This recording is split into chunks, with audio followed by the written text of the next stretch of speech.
नमस्कार दोस्तों, कैसे हो सारे। आज हमारा टॉपिक होगा जलीय सीमा रेखा। जलीय सीमा रेखा या समुद्री सीमा रेखा, उसके आज हमें बात करनी है। तो हम शुरू करते हैं हमारा टॉपिक।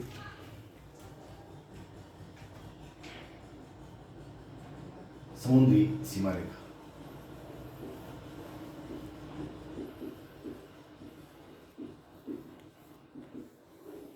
समुद्री सीमा रेखा, इसकी हमें बात करनी है। समुद्री सीमा रेखा के अंदर, समुद्र के अंदर कहाँ तक भारत का हिस्सा है, ये हमें बात करनी है। ये यहाँ से लेकर यहाँ तक। तो मैं पहले ये जो लाइन है, आउटलाइन जो हमारी बनी हुई है, इसे थोड़ा सा मैं आपको बना के दिखा रहा हूँ एक बार। इसको अगर हम जूम करें तो ये लाइन ऐसे बनी हुई है, ऐसे। ये भारत ऐसे बना हुआ है। ये जो लाइन है, ये हिस्सा अंदर है, ये हिस्सा बाहर है, ये हिस्सा फिर अंदर है, ये हिस्सा बाहर है, ये हिस्सा फिर अंदर है। इनको मापना सही नहीं होता, इसलिए एक ऐसी लाइन खींची जाती है जो बाहर वाले कोनों को आपस में मिला देती है, और ये बाहर वाले कोनों को मिला देती है। और ये जो अंदर का हिस्सा बच जाता है, ये इसे कहा जाता है आंतरिक जल। हमारे सारे बंदर का है, इसी आंतरिक जल के अंदर स्थित है, आंतरिक जल कहा जाता है। और ये जो रेखा है, जो सभी बिंदुओं को मिलाकर खींची जाती है, सीधी रेखा, इसे कहा जाता है आधार लाइन या रेखा या सीमा कहा जाता है। आधार सीमा लिख देते हैं, आधार सीमा कहा जाता है। इस तरीके से ये जो हमारी सीमा है भारत की, इसके चारों तरफ एक लाइन खींची गई है इस तरीके से। इसे कहा जाता है आधार सीमा, बाउंड्री या रेखा इसको कहा जाता है, ताकि बाहर के बिंदुओं को सीधे रूप से मिलाया जा सके, समुद्र के अंदर मापने में किसी तरीके की कोई समस्या ना आए। इसके अंदर के जल को कहा जाता है आंतरिक जल, और इस लाइन को कहा जाता है आधार सीमा। अब देखो आप जरा थोड़ा सा, अगर हम इसके अंदर जाएं तो इस रेखा से लेकर, दूसरे कलर से करता हूं थोड़ा सा, इस रेखा से लेकर यहां तक ये एक लाइन खींची जाती है इस तरीके से बाहर। ये लाइन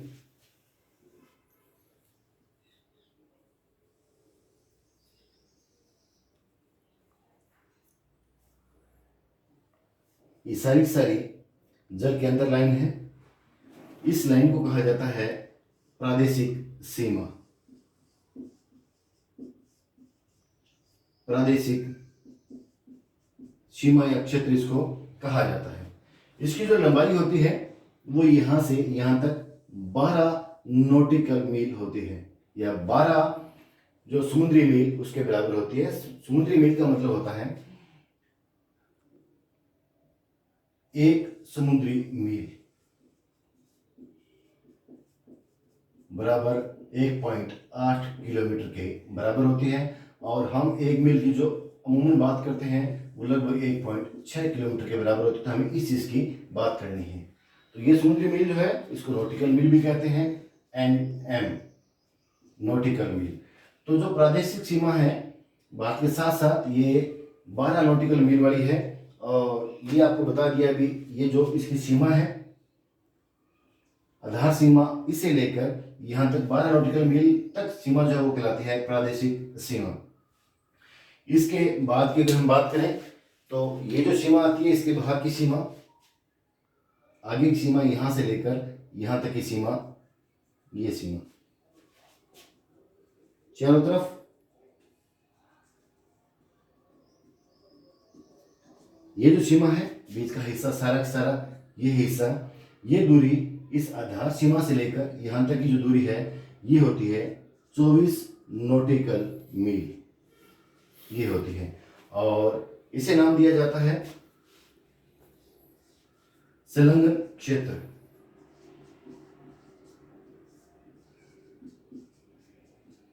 इसे नाम दिया जाता है संलग्न क्षेत्र।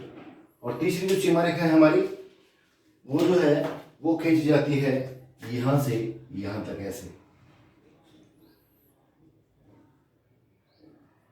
ये सीमा रेखा ऐसे,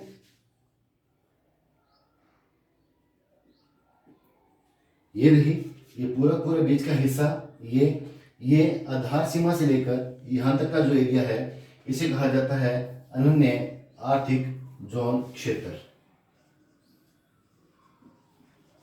अनन्य आर्थिक जोन क्षेत्र इसको कहा जाता है। तो पहली जो है हमारी आधार सीमा से लेकर 12 नॉटिकल मील की जो दूरी है वो कहलाती है प्रादेशिक सीमा। दूसरी है आधार सीमा से लेकर 24 नॉटिकल मील तक का जो क्षेत्र वो कहलाता है संलग्न क्षेत्र।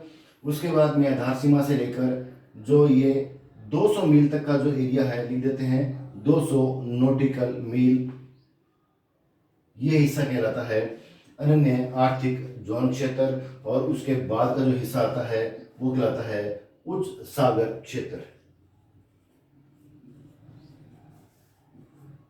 उच्च सागर या उच्च सागर क्षेत्र ये कहलाता है। हमारे अधिकार क्या क्या हैं और कहाँ तक हमारा पूर्ण अधिकार है, कहाँ तक हमारा वित्तीय, राजकोषीय और सीमा शुल्क वाला अधिकार है, कहाँ पर हमें परमाणु परीक्षण करने का, वैज्ञानिक अनुसंधान करने का, कहाँ द्वीप बनाने का अधिकार है, और कहाँ से सिर्फ हमें जो हमारी खनिज संसाधन है उनका उत्खनन करने का, उनका निकालने का अधिकार है। तो हम यहाँ पर बात करते हैं। तो पहली जो हमारी है प्रादेशिक सीमा, इसकी हम अगर बात करें तो यहाँ पर संपूर्ण अधिकार जो है भारत का है। संपूर्ण अधिकार ये 3 या 4 नाम देके पूछ सकता है कि भारत का संपूर्ण अधिकार समुद्र में किस सीमा पर है, तो हम कह सकते हैं प्रादेशिक सीमा है यहाँ पर भारत का संपूर्ण अधिकार है। दूसरा जो है संलग्न क्षेत्र, यहाँ पर हमें वित्तीय राजकोषीय तथा सीमा शुल्क का अधिकार है।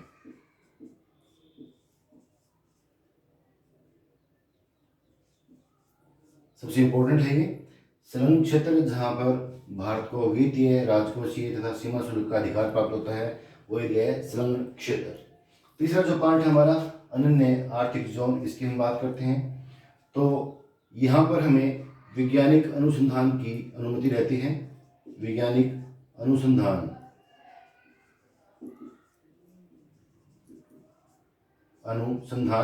तथा यहाँ पर प्राकृतिक जो संसाधन है समुद्र के अंदर, प्राकृतिक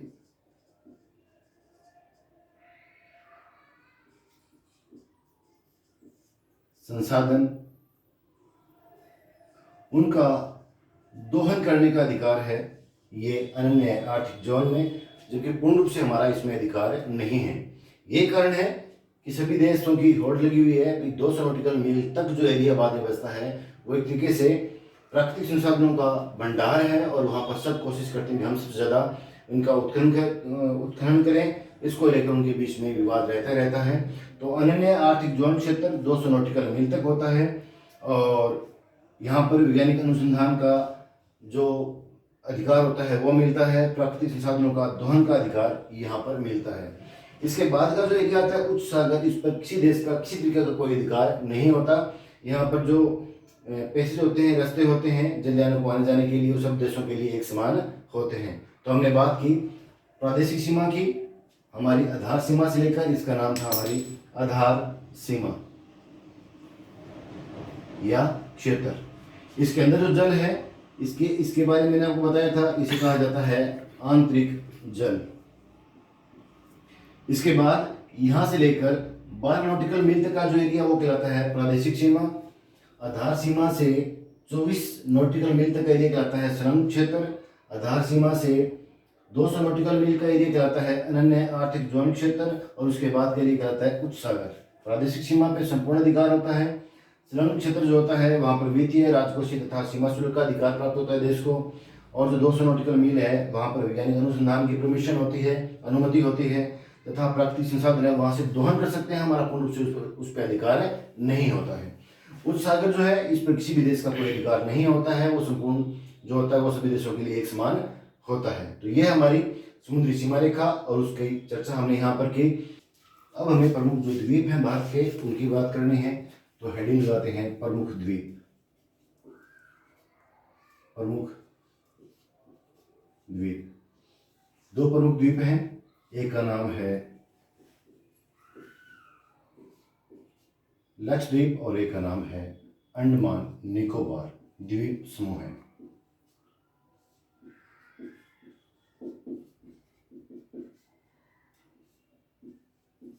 द्वीप समूह है। भारत के दो ऐसे द्वीप हैं जो एक अरब सागर में है और एक बंगाल की खाड़ी में है।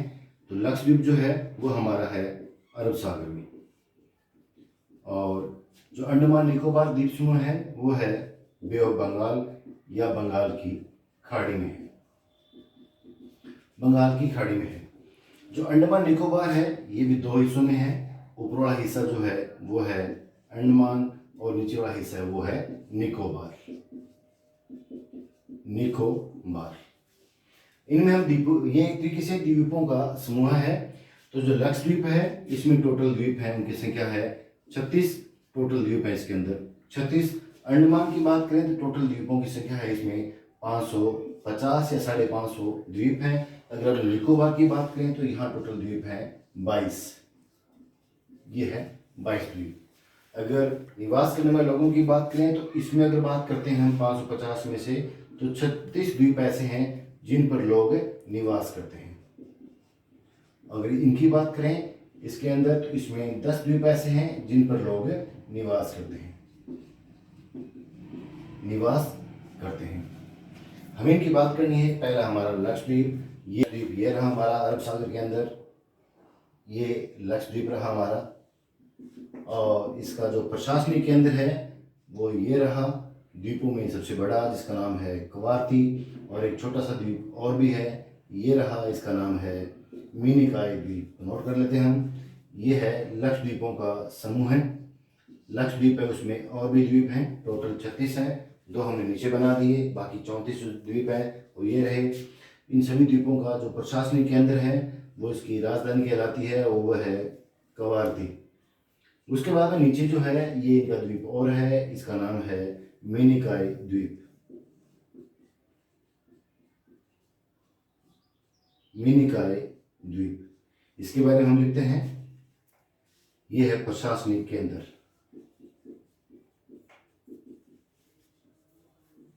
प्रशासनिक केंद्र ये रहा। इनका जो निर्माण हुआ है वो हुआ है कोरल आइलैंड के रूप में या प्रवाल भित्तियों के रूप में ले लेते हैं। निर्माण प्रवाल भित्तियों से, जिसके बारे में कई बार ये भी नाम आता है मूंगा से इसका निर्माण हुआ माना जाता है। लक्षद्वीप जो अरब सागर में है उसका प्रशासनिक केंद्र कवारती है जो उसके जस्ट नीचे है, और कवारती के नीचे इसी का एक द्वीप और बचता है मिनिकॉय द्वीप जो नीचे बचा हुआ है। इसके नीचे हम अगर बात करें तो नीचे एक देश और बढ़ता है। यहाँ देश अरब सागर के अंदर देश है ये रहा, और इस देश का नाम है मालदीव। इसका नाम है मालदीव, ये रहा। हमने मालदीव की बात क्यों की? क्योंकि इन दोनों के बीच में चैनल है, इसलिए इनको हमें बताना पड़ेगा कि कौन कौन सा चैनल इनको अलग करता है, ये हमें बात करनी है। तो देखो आप, ये जो भारत के नीचे जो अक्षांश था वो अक्षांश मुझे ये थोड़े से ऊपर बनाने पड़े हैं क्योंकि कैमरा इनको कैच नहीं कर रहा है, ये नीचे रहेगा इसलिए। बाकी तो बिल्कुल जो स्ट्रेट लाइन है वो दोनों के बीच में आएगी इस तरीके से, ये रही, ये रही। इसे कहा जाता है 8 डिग्री चैनल, 8 डिग्री चैनल। तो हम बता सकते हैं कि जो मालदीव देश है वो लक्षद्वीप के एक द्वीप जिसका नाम है मिनिकॉय द्वीप उसको मालदीव से अलग करता है। चैनल का नाम है 8 डिग्री चैनल। जो यहाँ पर एक चैनल और है 9 डिग्री चैनल, ये रहा 9 डिग्री चैनल। ये 9 डिग्री चैनल लक्षद्वीप का एक जो द्वीप है मिनिकॉय द्वीप, इसको कवारती या लक्षद्वीप से अलग करता है। ये है 9 डिग्री चैनल। तो हमने लक्षद्वीप की बात की। लक्षद्वीप जो है प्रवाल भित्तियों से निर्मित है या मूंगा से निर्मित है। इसके नीचे 2 द्वीप और हैं, कवारती और मिनिकॉय द्वीप। कवारती जो है प्रशासनिक केंद्र माना जाता है, इसकी राजधानी है। नीचे मिनिकॉय द्वीप और इसके नीचे देश है मालदीव देश। मालदीव देश मिनिकॉय द्वीप से 8 डिग्री चैनल से अलग होता है, और मेनिकाई द्वीप कवारती या लक्षद्वीप से 9 डिग्री चैनल से अलग होता है। तो हमने बात कर ली अब तक लक्षद्वीप की कुल द्वीपों की संख्या है 36, और किस सागर में है ये? अरब सागर में स्थित है। अब हमें बात करनी है अंडमान निकोबार द्वीप समूह की। तो ये रहा हमारा अंडमान निकोबार द्वीप समूह। ये अंडमान और ये रहा हमारा निकोबार। निकोबार एक ये रहा और एक ये रहा और एक ये रहा। तो मैं लिख देता हूं, इसका नाम है अंडमान द्वीप, इसका नाम है निकोबार द्वीप। निकोबार द्वीप, ये जो ऊपर वाला द्वीप है इसे कहा जाता है लैंडफॉल द्वीप।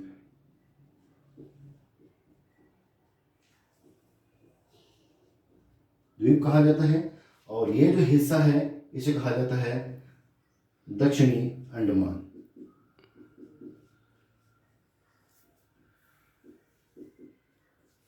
दक्षिणी अंडमान, इसके नीचे में एक डॉट और बनाई है, इसे कहा जाता है लिटिल अंडमान।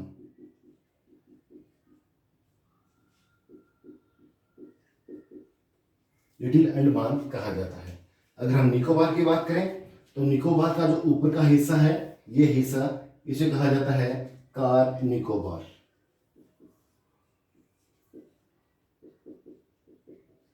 और नीचे का हिस्सा है, ये सबसे बड़ा इसका द्वीप है, या यूं कहें इसको अलग कर दें हम इससे, इसी का निकोबार का एक सबसे बड़ा द्वीप है, इसे कहा जाता है ग्रेट निकोबार। ग्रेट निकोबार इसको कहा जाता है। तो हमने अंडमान निकोबार की बात की। अंडमान ऊपर का हिस्सा है, निकोबार नीचे का हिस्सा है। ऐसे भी याद रख सकते हैं, ए पहले आता है अंडमान, न नीचे, और निकोबार द्वीप कहलाता है। जो अंडमान है उसका ऊपर वाला द्वीप है वो कहलाता है लैंडफॉल द्वीप, और अंडमान का नीचे का हिस्सा है वो कहलाता है दक्षिणी अंडमान, और उसके भी एक नीचे अलग अंडमान का द्वीप है, उसे कहा जाता है लिटिल अंडमान, इसका नाम रखा गया है।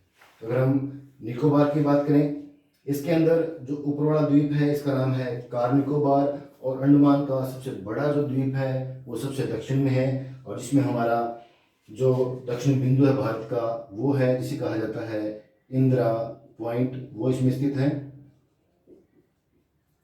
पॉइंट, ये इंदिरा पॉइंट, वो है ग्रेट निकोबार, जो इससे सबसे बड़ा है। हमें बात करनी है यहाँ पर कोको स्टेट की। मैं लिख देता हूँ यहाँ पर थोड़ा सा एक बार, उससे पहले कुछ और चीजें हैं। अंडमान और निकोबार, अंडमान में इनका जो निर्माण हुआ है, अंडमान और निकोबार का इनका निर्माण हुआ है ज्वालामुखी उद्गार से। तो यहाँ लिखना पड़ेगा, जगह कम है इसलिए ज्वालामुखी उद्गार से इसका निर्माण हुआ है। इसका निर्माण बताया था मैंने आपको प्रवाल भित्तियों से, और इस जो अंडमान निकोबार द्वीप समूह हमारा, इसका निर्माण ज्वालामुखी उद्गार से हुआ माना जाता है। इसमें एक ज्वालामुखी है ऊपर वाले हिस्से के अंदर, ये रहा एक ज्वालामुखी, इसका नाम है बैरन ज्वालामुखी।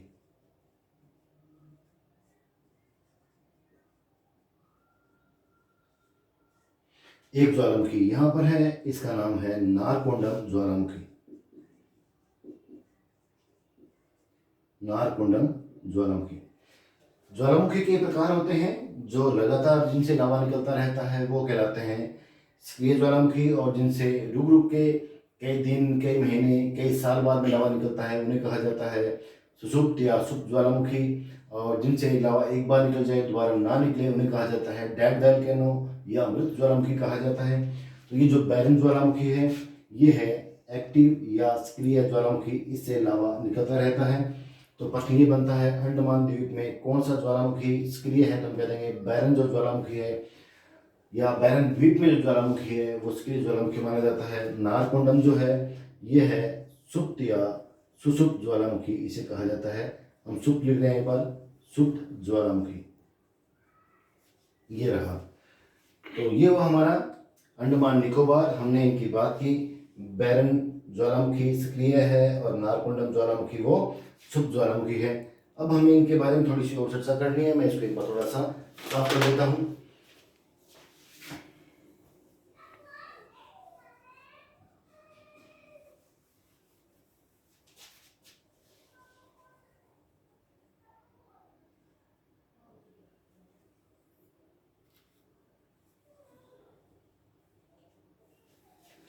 हमने लैंडफॉल द्वीप की बात की। लैंडफॉल द्वीप जो है वो अंडमान द्वीप समूह है, इसके अंदर स्थित है। और यहाँ जो देश पड़ता है इसका नाम है म्यांमार। और म्यांमार का यहाँ पर जो एक द्वीप पड़ता है, इस द्वीप का नाम है कोको द्वीप। कोको द्वीप ये म्यांमार का है। लैंडफॉल जो द्वीप है ये है अंडमान का। दोनों के बीच में जो ये पैसेज है इसे कहा जाता है कोको स्टेट। प्रश्न बहुत अच्छा बनता है। कोको स्टेट किस किस देश के बीच में है, तो हम कह देंगे म्यांमार और भारत के जो अंडमान द्वीप है उन दोनों के बीच में है। अगर वो द्वीपों की बात करेगा तो हम कह देंगे म्यांमार का कोको द्वीप और अंडमान का लैंडफॉल द्वीप है, उनके बीच के रास्ते को कोको स्टेट के नाम से जाना जाता है। अगला आता है हमारा डंकन पैसेज, उसकी बात करते हैं। तो इसके बारे में मैंने आपको बताया था, ये जो नाम था अंडमान का नीचे वाला द्वीप जो है इसका नाम था दक्षिणी अंडमान। दक्षिणी अंडमान। और उसके नीचे था इसका नाम था लिटिल अंडमान।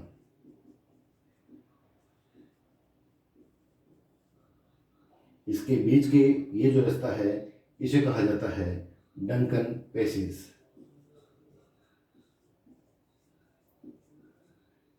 इसे डंकन पैसेज कहा जाता है।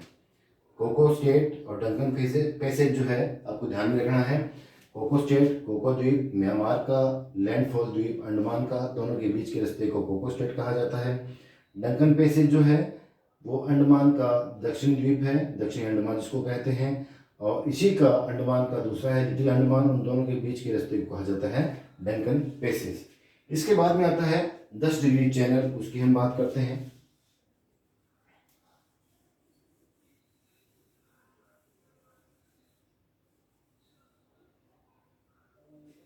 तो ये हमारा था अभी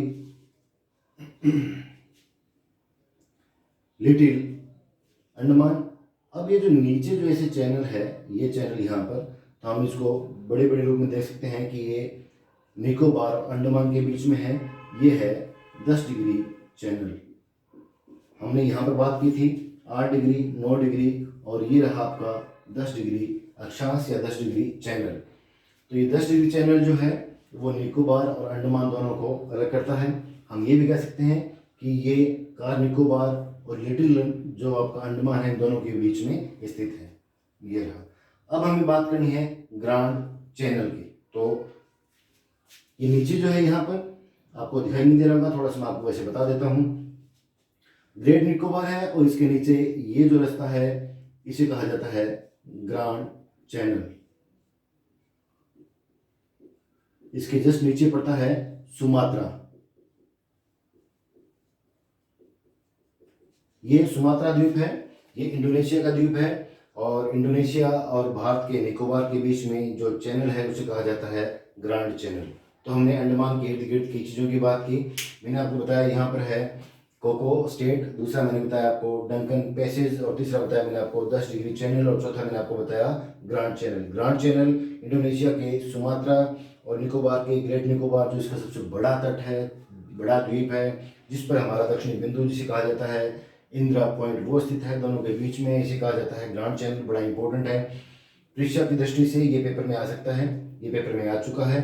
ये निकोबार अंडमान के दोनों को अलग करने वाला चैनल जो है वो है 10 डिग्री चैनल। और ये लिटिल जो अंडमान है वो, और ये दक्षिणी जो अंडमान है, दोनों के बीच में जो था वो था डंकन पैसेज। और ऊपर हमने बात की थी लैंडफॉल द्वीप, और ये कोको द्वीप, दोनों के बीच में जो था वो था हमारा कोको स्टेट।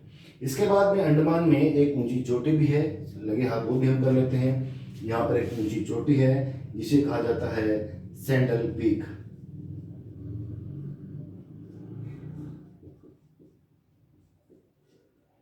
ये चोटी है ऊंची जो अंडमान द्वीप के ऊपर स्थित है। हमने यहाँ पर इसकी बात की थी। इसमें कुल जो द्वीप है वो है 550, जिनमें निवास करने वाले जो लोग रहते हैं, जो आपके वो द्वीप हैं वो कितने हैं, 26 हैं। यहाँ पर जो टोटल द्वीप है उनकी संख्या है 22 और उनमें जो लोग निवास करते हैं वो कितने हैं, 10 हैं। तो ये रहा हमारा अंडमान निकोबार द्वीप समूह है। हमने लक्षद्वीप की बात कर ली, अंडमान निकोबार द्वीप समूह की बात कर ली। अब हमें बात करनी है भारत और श्रीलंका के बीच में जो द्वीप है, जो पुल है, राम सेतु या पंबन द्वीप या पंबन ब्रिज या आदम ब्रिज, उसकी हमें बात करनी है। प्लस हमें मन्नार की खाड़ी और पाक जल संधि है उसकी हमें बात करनी है। अब हमें बात करनी है राम सेतु की। पेपर में कई बार पेपर में प्रश्न आ चुका है, और राम सेतु या इसे कहा जाता है आदम ब्रिज, ये भी इसे कहा जाता है। ये दोनों किस किस के बीच में है, तो हम कह देंगे दोनों भारत व श्रीलंका के बीच में है। इसको ढंग से समझने के लिए हमें मैप में बनाना पड़ेगा। ये इस तरीके से ये रहा और ये रहा, और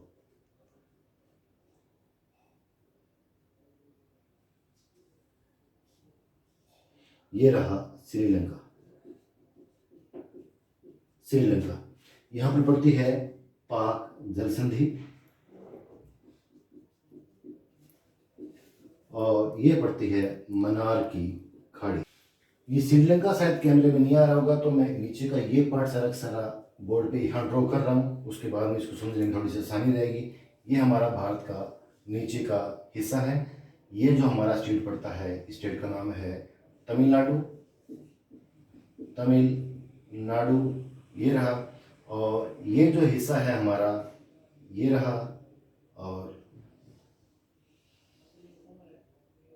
ये है श्रीलंका।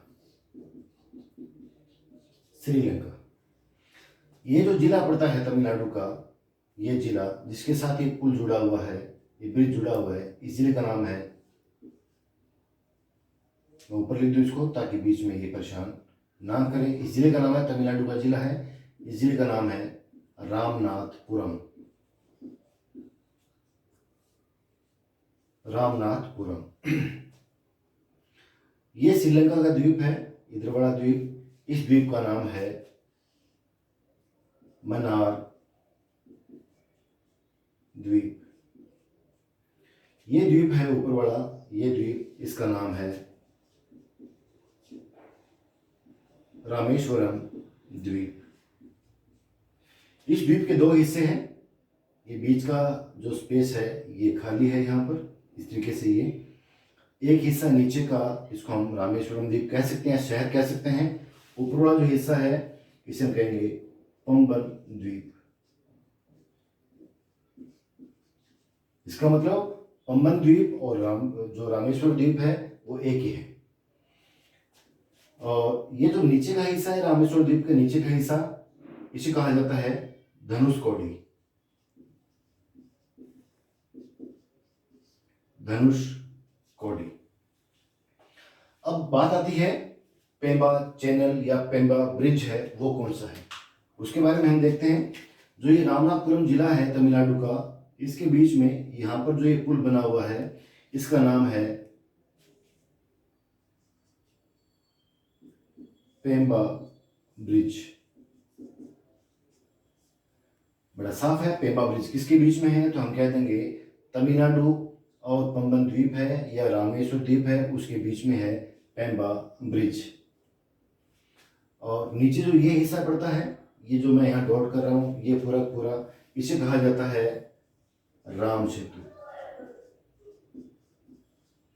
या इसे कहा जाता है आदम ब्रिज। आदम ब्रिज। तो ये रामेश्वर द्वीप और रामेश्वरम द्वीप या पंबन द्वीप भी बोल सकते हैं इसको, जो जिसके अंदर धनुषकोडी जो है वो कस्बा है। उसके नीचे वाला जो श्रीलंका को स्पर्श करता है वो है मन्नार द्वीप। मन्नार द्वीप और रामेश्वरम द्वीप या पंबन द्वीप जिसका शहर धनुषकोडी है, साफ साफ समझने के लिए रामेश्वरम द्वीप और मन्नार द्वीप के बीच का जो पुल है उसे कहा जाता है राम सेतु या आदम ब्रिज कहा जाता है। तो दोबारा एक बार फिर मैं आपको बता रहा हूँ, तमिलनाडु और पंबन द्वीप के बीच में जो पुल है उसे कहा जाता है पेंबा ब्रिज। रामेश्वरम द्वीप और मन्नार द्वीप है, उन दोनों के बीच में जो पुल है उसे कहा जाता है राम सेतु या आदम ब्रिज कहा जाता है। अब हमें देखना है कि जो पाक जल संधि है वो कहाँ है। तो ये जो इस तरफ जो है ये हिस्सा है, ये बंगाल की खाड़ी है, बंगाल की खाड़ी। और इसमें ये जो हिस्सा पूरा पूरा पड़ता है, ये पानी वाला हिस्सा सारा का सारा, इसे कहा जाता है पाक जल संधि। और ये जो हिस्सा पड़ता है सारा का सारा पानी वाला हिस्सा, इसे कहा जाता है मन्नार की खाड़ी या बे ऑफ मन्नार, मन्नार की खाड़ी। तो हमने राम सेतु आदम ब्रिज की बात कर ली, भारत और श्रीलंका के बीच में है। उसमें दो ब्रिज हैं, एक तो है पेम्बा ब्रिज जो आपको बता दिया, और एक है राम सेतु या आदम ब्रिज, उसकी हमने बात कर ली। पेम्बा ब्रिज आपको बता दिया तमिलनाडु और पंबन द्वीप के बीच में है, और राम सेतु जो है रामेश्वर धाम और मन्नार की जो मन्नार द्वीप है श्रीलंका से जुड़ा हुआ, उन दोनों के बीच में स्थित है।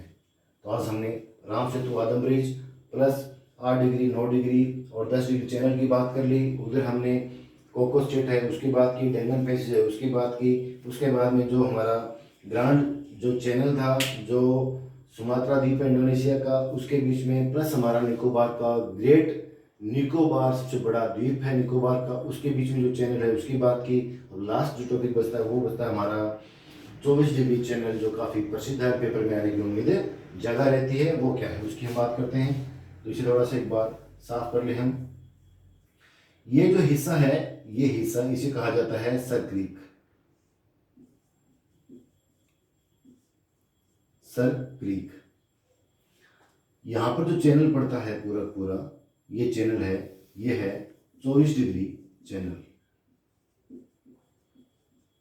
24 डिग्री चैनल। मैं थोड़ा ये साफ कर लूं एक बार। 24 डिग्री चैनल, 24 डिग्री चैनल जो है ऐसा माना जाता है, सर क्रीक है इसके बिल्कुल पैरेलल है, समांतर है। पाकिस्तान इसके ऊपर तो पड़ता है, पाकिस्तान नीचे, ये हमारा गुजरात है, ऊपर लिख देते हैं पाकिस्तान, ये रहा यहाँ पर, और नीचे हमारा है गुजरात। पाकिस्तान और गुजरात के बीच में या भारत के बीच में इस 24 डिग्री चैनल को लेकर हमेशा विवाद होता है। पाकिस्तान इस 24 डिग्री चैनल को हमारी सीमा रेखा नहीं मानता है, ये इस बात का प्रमुख विवाद का कारण है। सर क्रीक जो है ये हमारे कच्छ क्षेत्र के अंदर 24 डिग्री चैनल के पैरेलल है, जिसको पाकिस्तान मानने से इनकार करता है। तो ये हमारा हुआ 24 डिग्री चैनल। तो ये था 8 डिग्री, ये था 9 डिग्री, और वो है हमारा 10 डिग्री, और ये हमारा 24 डिग्री चैनल। तो आज हमने चैनल की बात की, और जो प्रमुख स्टेट थे उनकी बात की। इधर हमने राम सेतु की बात कर ली, आदम ब्रिज की बात कर ली। आज हमारा टाइम पूरा हो चुका है, समय सीमा है, उसके हिसाब से हमें चलना पड़ता है। आपको अगर अच्छा लगा हो तो रेगुलर जुड़े रहिए, अपने मित्रों को भी बोलें, इस चैनल को लाइक करें, शेयर करें, सब्सक्राइब करें। जय हिंद, जय भारत।